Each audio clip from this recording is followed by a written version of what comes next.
আসসালামু আলাইকুম। আজকে আমি আপনাদের জানাবো বৃষ্টির কারণে খামারের কী কী ক্ষতি হয়। দেখতেই পাচ্ছেন এটি একটি কোয়েল পাখির খামার। এখানে প্রায় 5,000 কোয়েল পাখি রয়েছে। দেখতেই পাচ্ছেন তারা কিভাবে দৌড়াদৌড়ি করছে।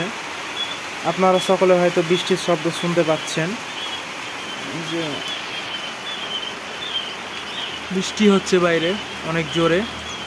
তো বৃষ্টিটা হচ্ছে গত 2 দিন থেকে, সে কারণে আর কি বাচ্চাগুলোকে ঠিকমতো পরিচর্যা করা যাচ্ছে না।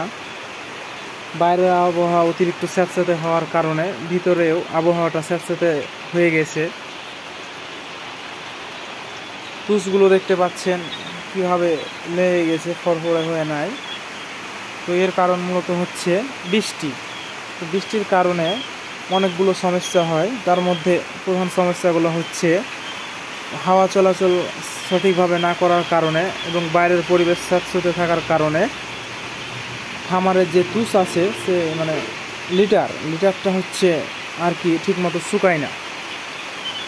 আর না শুকানোর কারণে লিটারের মধ্যে অ্যামোনিয়া গ্যাস জমে যায়। আর অন্য সমস্যাগুলো হচ্ছে ঠিকমতো খাবার দিতে আসতে পারা যায় না। পানি দেওয়ার বিষয়টাতে একটু সমস্যা বেশি হয়, কারণ ছাদের উপরে খামার হওয়ার কারণে আর বাইরে সেরকম স্পেস না থাকার কারণে ঠিকমতো পানি দেওয়া যায় না। পানি দিতে গেলে নিজেকে ভিজিয়ে যেতে হয়।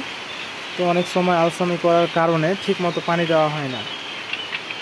আর অন্য সমস্যাগুলো হচ্ছে বাচ্চাগুলো স্যাঁতস্যাঁতে পরিবেশে থাকার কারণে অ্যামোনিয়া গ্যাস জমার কারণে বাচ্চাগুলো শ্বাসনালীতে সমস্যা হয়।